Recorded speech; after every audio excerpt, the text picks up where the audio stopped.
Generally on this podcast, we try and keep things fairly evergreen because we don't know when you're listening to this. But no matter when you're listening to this, Sunday night's game is probably still on your mind. We're going to unpack the decision to bring Edwin Diaz into a 4-run game and everything that followed, because a lot of things followed. And we'll also discuss some of the rest of the takeaways from this weekend, an incredible base running play to discuss. Lots of analysis about the New York Mets. The Shea Anything podcast starts right now.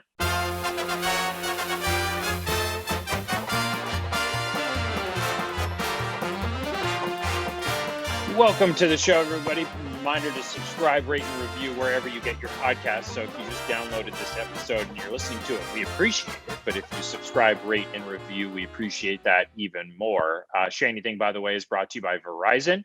5G built right for the Mets from the network. More people rely on, including Andy and myself, only on Verizon.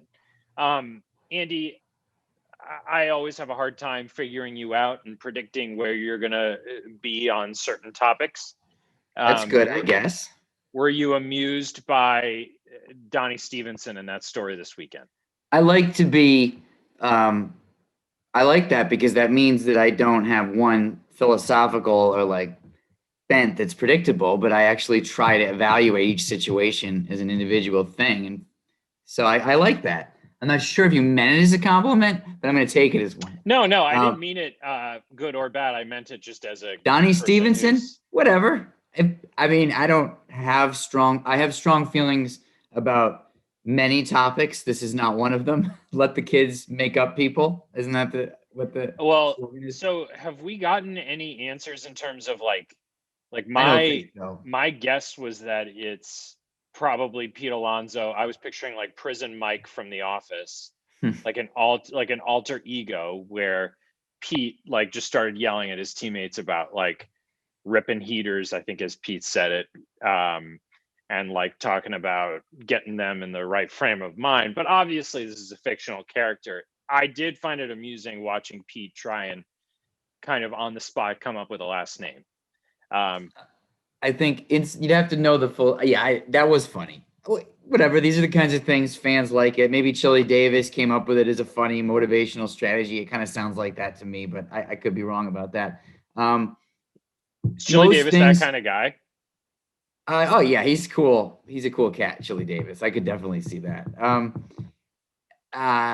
Most things in baseball that you don't understand tend to be really dirty jokes.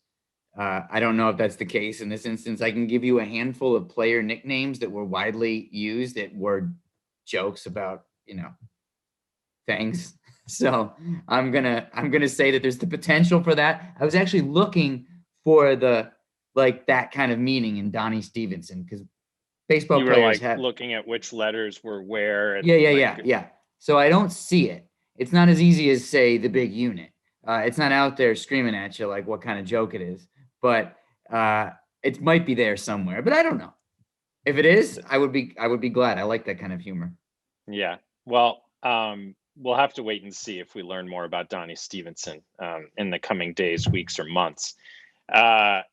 So let's get right into Louie, Andy, because last night's decision by Luis Rojas to bring Edwin Diaz into a 4-run game. Yeah.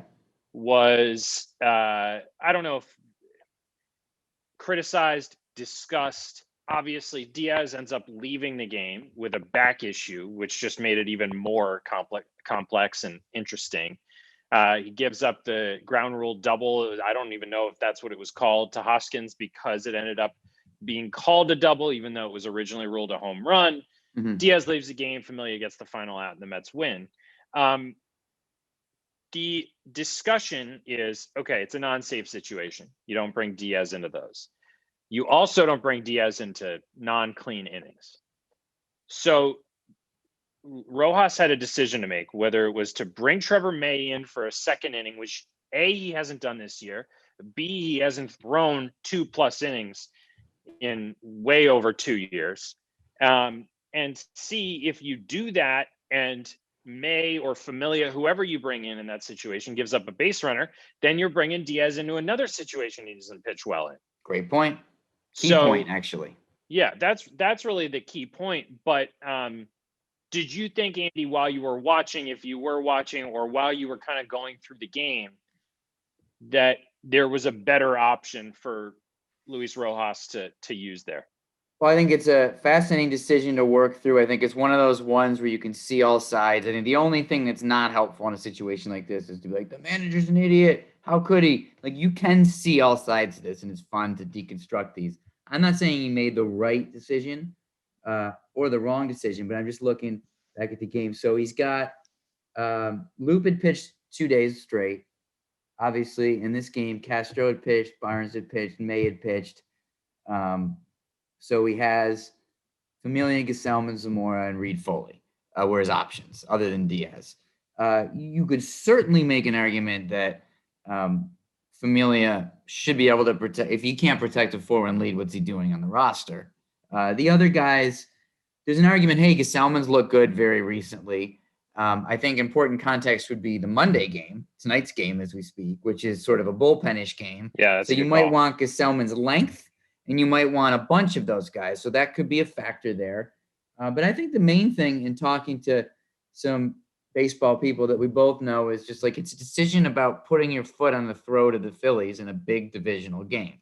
And it's a psychological thing. It's like you can't come back in that game and then lose that game psychologically. So yeah. Diaz has been so good lately that going into the inning, Rojas probably felt like, I don't care if I don't have him tomorrow. I want to kill the Phillies to death right now. And Diaz obviously seems like the 2021 Diaz seems like the guy that's going to accomplish that for you. Now, didn't play out that way for whatever reason, whether it was his back or his slider or, some combination of what went wrong with Diaz, didn't play out that way. But that we can't obviously fault Rojas on. So I like looking at who do you have, who do you need tomorrow, and what's the reason why you're putting in your best pitcher there in that situation, even though it's a 4-run lead, non-safe. Ultimately, I think you can defend the idea of just going for the jugular with Diaz right there, regardless of the consequences. I think that's defensible. But, the Familia thing is interesting. The fact is we know he can go in there and cough up a couple runs, walk a bunch of guys. And then you really don't think Familia would have come in and walked the first batter too? Like you could so easily see that. Which is unfortunate that's who he is at this point in his career. So then a key point, the clean inning thing. So then you're bringing in Diaz in a non-optimal situation for him. It would also be nice if the Mets had a closer that didn't need everything just so. Yes. But, that's a reliever thing sometimes. As far as bringing May back, as you looked up, he doesn't have a ton of experience with that. It's few and far between, the multi-inning thing with May.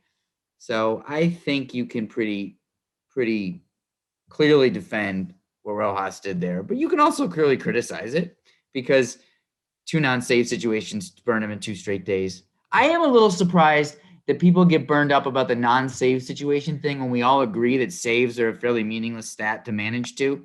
That's the exact point I was about to make. Like, if they change the stat next year to 4 runs because you can hit a grand slam,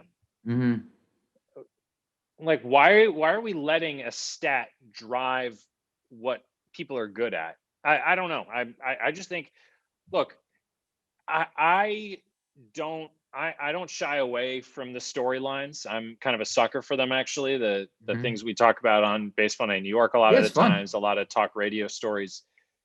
But in this case, I mean, Miguel Castro's been probably your best late inning reliever without Seth Lugo. He's been the guy, and he gave up a home run to Didi.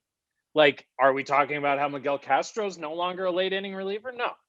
So Edwin Diaz, in a bandbox of a ballpark where everybody scores runs and the Mets have a tendency to blow leads there, gives up a close to home run, might have a bad back, didn't have command of his slider. Like, there are a lot of reasons to discuss why Edwin Diaz didn't have a great night other than this is who he is. Yep. Right. He can't handle New York. And that's where the anger at Rojas, the realization that Edwin Diaz, despite the fact that he's been good, now stinks again. Like that's just not where I am. And it's not where I think Mets fans should be. I don't think it's the rational way to watch that game last night, because you have to then you have to view Miguel Castro through the same lens. Like, I don't know. I understand that there's history. There's history with Diaz and his I'm really not totally terrible with you season. there.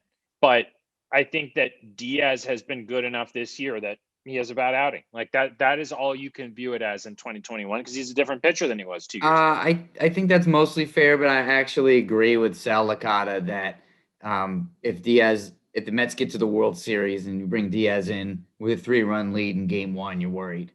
You just are. I don't care how good his stuff is. And I do think that there's something about him. I do. We've been watching baseball our whole lives, and he's one of those guys that's a little something. Okay, that is fair. I guess there's like a small point that I'm trying to make here, that is that worry that when he comes into the game at a big spot is rational. The takeaway from one blown save in early May that he's back to 2019 is, in my opinion, irrational. Like, it's you're not going to trust him until you fully trust him. But you brought up Sal. Sal was just a couple days ago give Edwin Diaz credit. I think it was on Saturday. Give Edwin Diaz credit. I still don't fully trust him, but he's pitching really well. Like, you're always going to have that feeling if you're a Met fan. But believe me, I'm not trying to tell you listeners at home that you should, every time Diaz come into the game, expect a clean, nasty 1, 2, 3 inning. I'm just saying that every closer has blown saves. Yeah. Well, you're saying that his body of work now of being good is enough where one weird game shouldn't get that conversation fully started again. That's what you're saying. Yes. And I'm just saying, 2021 is going to be a long season. He's still going to be the closer tomorrow, whatever. So just try and judge it independently of 2019 if you can, even though I know that you're not going to trust him when he comes into a big spot. Well, and as it relates to Rojas's decision, obviously you're not factoring in anything about Diaz, but he's been awesome lately when it comes to like why you want to bring him in to go for the jugular in the 9th inning of that particular game. So I'm agreeing with you there. He hasn't been shaky lately where you wouldn't worry about that. Honestly, though, he's got enough of a history that it's only one more. If his next outing is bad, you're worried again about his brain. I'm sorry. We were worried, Andy. I mean, it was a really short year last year, but you and I were talking about whether it was over last year. Before he got demoted, middle innings, earned his way back into the high leverage role, and then suddenly we're like, wow, he's nasty again. Yeah. Like, he is nasty. He's always nasty. Andy, but I think that's part of why I'm kind of talking myself in a pretzel here in my brain, because we did this last year. We agreed, like, maybe he's can't do this. Right? Maybe it's true. Maybe he can. But then he eventually earned his way back. Well, yeah, but he's so good that there's no doubt that you're going to get periods of dominance. I don't think that he's yet proven that it's going to work here, actually, long term. I agreed. I think that's fair, and I understand that point of view. I guess from last night, I was watching and listening to Jim Duquette after the game, and he was so dialed in on the walk to Matt Joyce, being like, why throw a slider basically at his ankles? And by the way, I was watching the game last night with my family, and I'm like, Roman Quinn's at the plate. And I'm like, this guy is a National League like pinch runner. You don't see them very often anymore, but he can barely hit in the big leagues. I think he's a career like 212 hitter. Right. So I'm saying that is he's at the plate and he hits one like 110 miles an hour into the gap for a triple. Yeah. So like, Diaz leaves the game with a back issue. Diaz does not seem to have slider command. Those were my takeaway last night. Like, I did not. That's what I'm saying. He's earned that with you. He's earned some benefit of the doubt that it's not a big picture story every time he's bad. I get it. Well, I think any pitcher would have. Like, yeah, but I don't know. He's the reason the 2019 Mets were not in the postseason. That's a pretty big deal. Like, literally. It is a big deal. It is a big deal. But keep in mind, I do not think that he came in the game last night and his knees were buckling underneath him with a 4-run lead. I don't. I think he's confident. I agree. I don't know. This stuff is always tricky too. I want to say that because I've been going down this road a little, that like trying to read another person's like soul on something like this is very, very tricky. Unless it's A-Rod and you can see him grinding the bat to sawdust when he's, in the 2005 Yankees or something with the bases loaded. Then a guy's in his head. Usually it's more subtle than that. So me saying it seems like it's in Diaz's head is I'm saying that without any access. Personally, I've never been inside Diaz's head. So, I want to be fair about that. But all we see is 2+ now years of otherworldly stuff, trouble with the slider, trouble with confidence in and out. So I'm extrapolating that there's a New York issue or whatever you want to call it. But, you're actually being much more fair and like factual than I am in this point. Yeah, you know what? Have you heard me say this on? I don't know if I've said this on the podcast. If you've said it, I've heard it. I'm always listening or DVRing. No, that is not true. I was going to say something that you wouldn't want our bosses to hear, so I won't. I'm okay.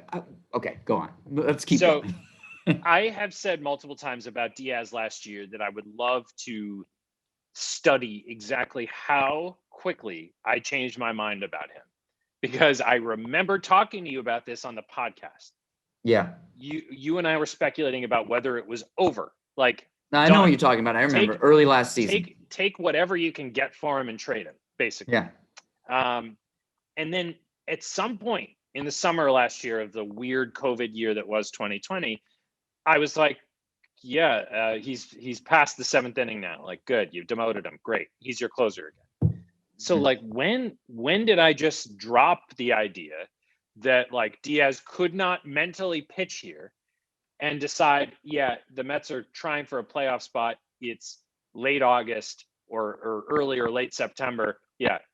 Put him in the 9th inning. Like he did something along the line there to make me forget about how bad it once looked. So I think it was a day in and day out earning back of credibility because he was really good after some early hiccups last year. Yeah. So it was cumulative, probably. And I do look back and wonder if he earned that or if that was just an indictment on the Met bullpen, because that's also part of it.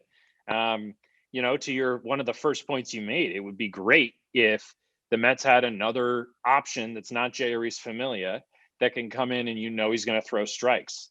They had May, but he was used in that. Right. They can't replicate Trevor May. If Diaz has to be out, which we'll find out soon, May might be the guy, in my opinion. And Seth Lugo, the Mets pretty much badly need him back. It was an off night for Miguel Castro. Another point you made. Any Met fan listening that's like, why can't we just have a good closer who can like do more than just one specific thing? That is an incredibly valid point. Well, it is what it is. But by the way, Aroldis Chapman is the most dominant pitcher on the planet right now. And he can't do more than one thing. Well, I might disagree with that. I think that Aroldis Chapman could be a starting pitcher now. I know you've said that, but now that he has a splitter, I think he could actually stretch out and be a good starting pitcher. But what I'm saying is he doesn't do more than one thing for his team. That's right.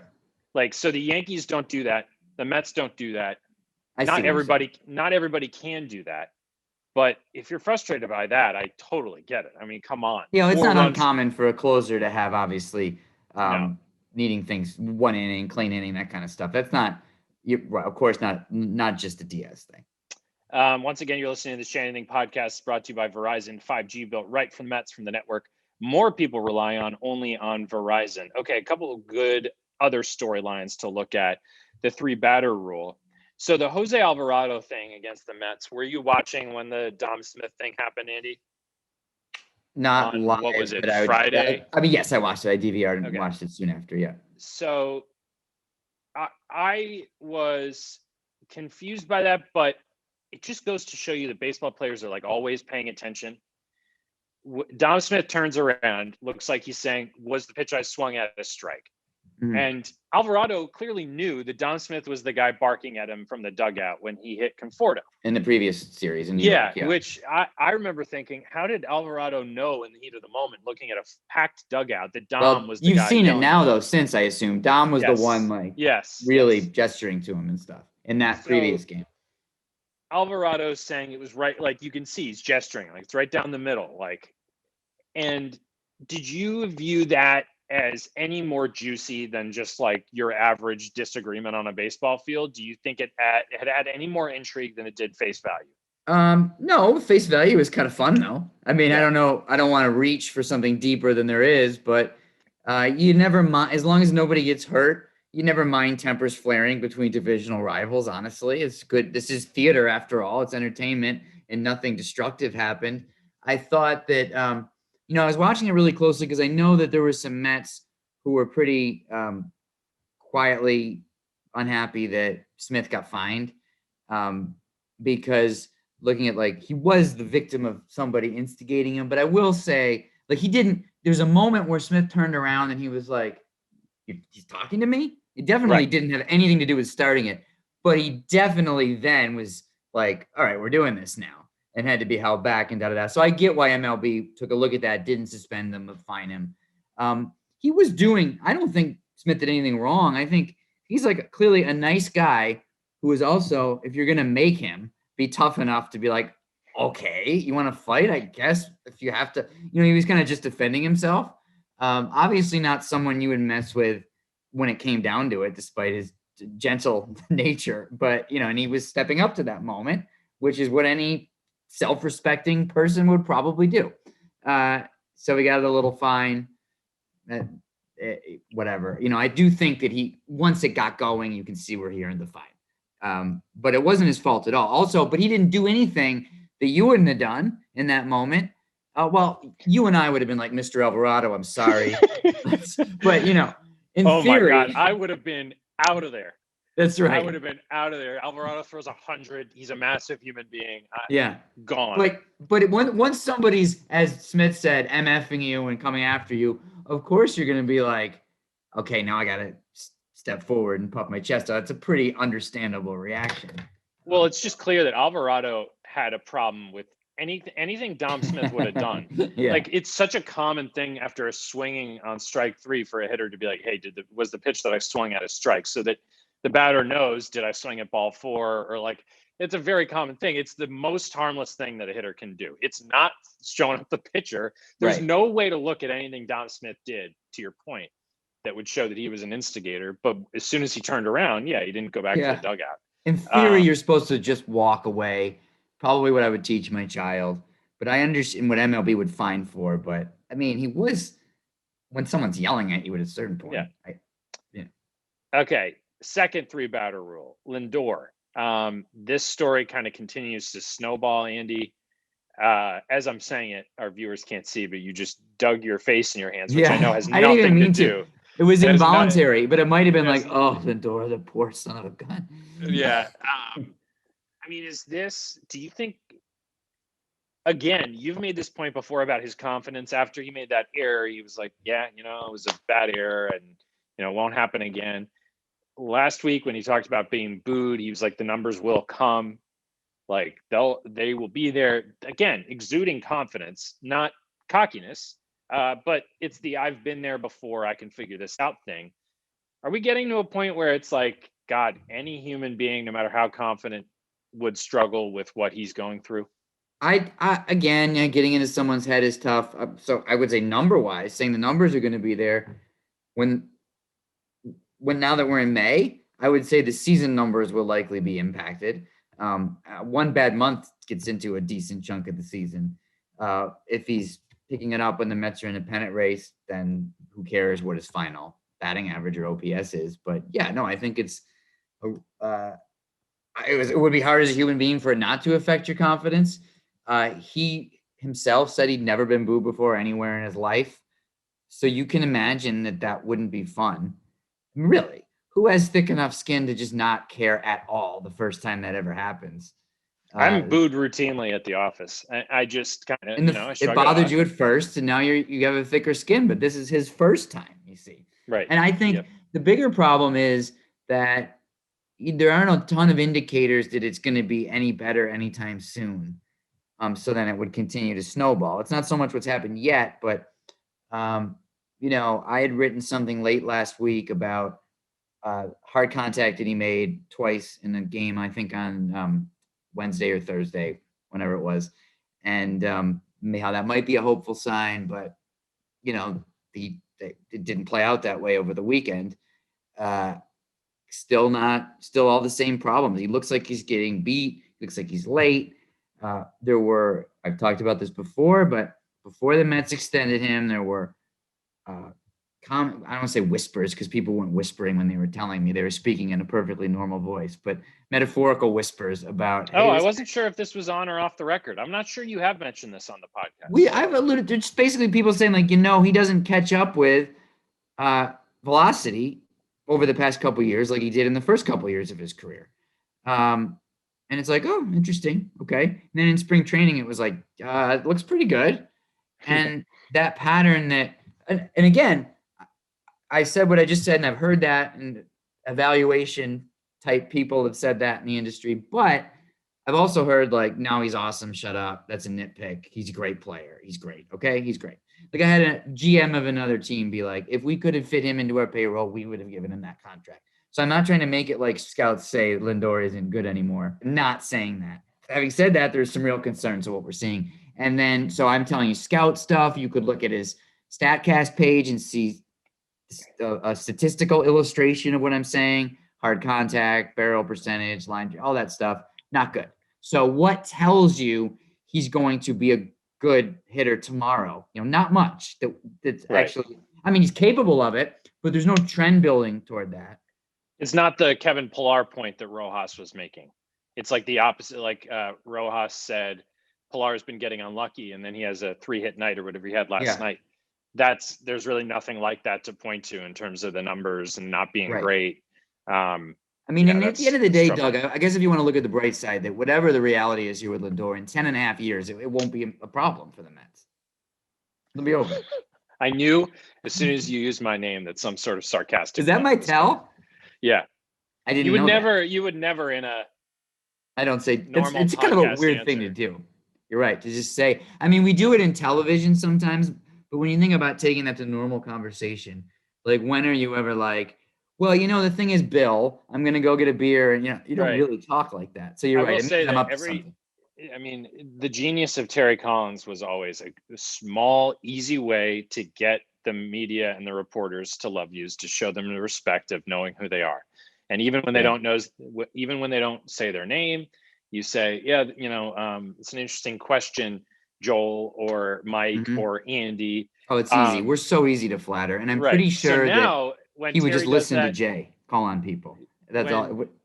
Yeah. Terry does that on Baseball Night in New York, and he's like, well, Doug, I'm like, oh, that's so nice. He likes me. It's easy. Lindor obviously does that too. He has the added advantage of reading the Zoom names, which is great. And hearing when people are called on as well.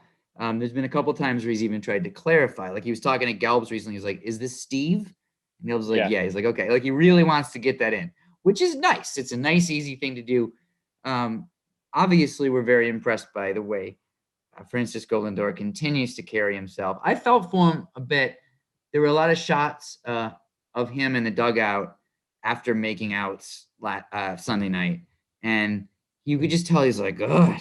You just see it. Like he's confident, but he's like, okay, but I'm not good right now. You could just sort of see.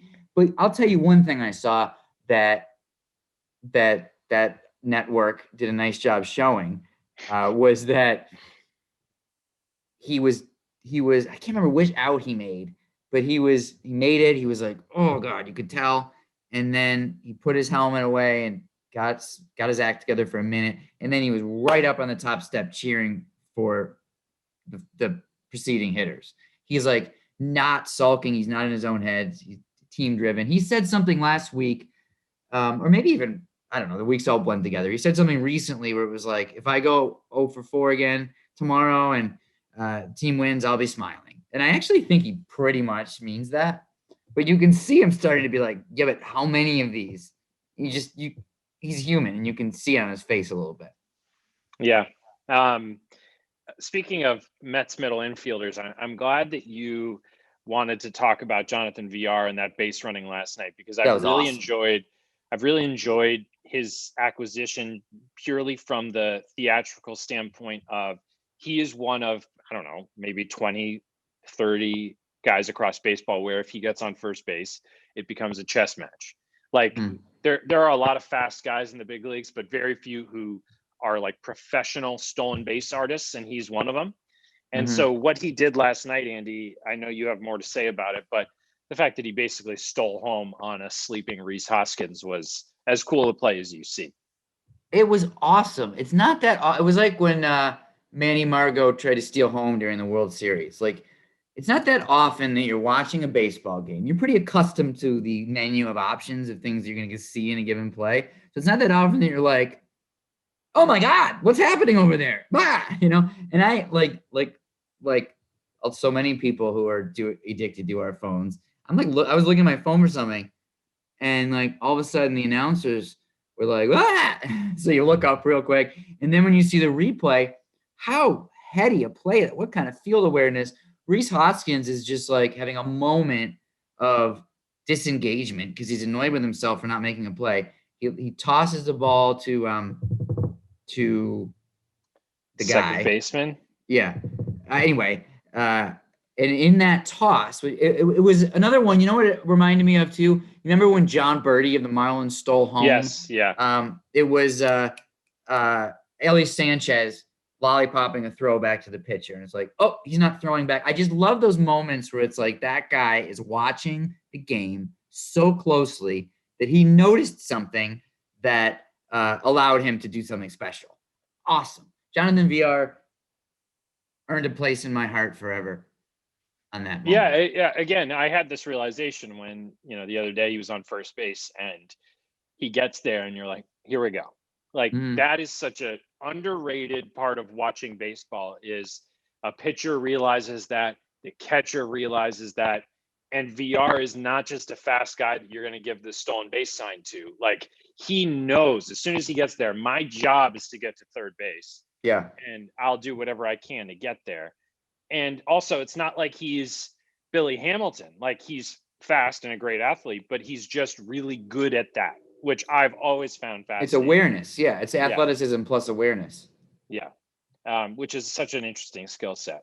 All right. Well, lots of juicy stuff to get to. And Andy, we appreciate it. I realized mid-podcast, which is kind of amusing, I don't think I ever introduced us. So if this is your first, Shea Anything. I'm Doug Williams, the guy with this voice.